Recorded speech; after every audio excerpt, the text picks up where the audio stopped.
Hey, what's up, everybody? My name is Emerson. I'm a junior in high school, and I go to University Prep in Seattle, Washington. And I'm going to talk to you about my Catalyst projects. So my question is, how do we maximize volunteer work at Pine Ridge Reservation? And you probably don't know what Pine Ridge Reservation is, so I'll explain.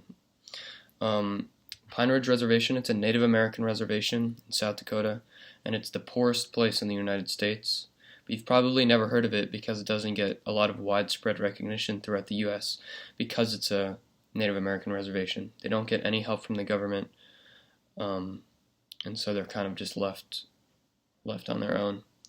Um, so yeah, I've been to Pine Ridge twice. I went my eighth grade year to my eighth grade summer, and I went ninth grade summer, and I was gonna go 10th grade summer, but it got canceled due to COVID, and I want to go this summer as well, but it could still get canceled because of COVID.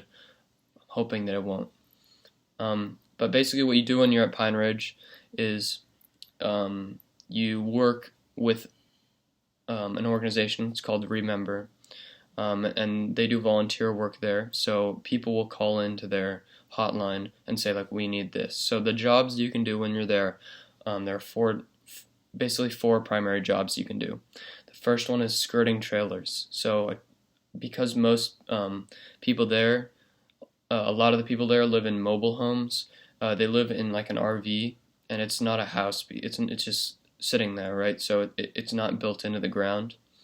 And so what a skirting trailer is you basically build it into the ground, which makes it more of a house. It helps with the heating of the house. It helps with if there's an earthquake, your house won't roll away, etc.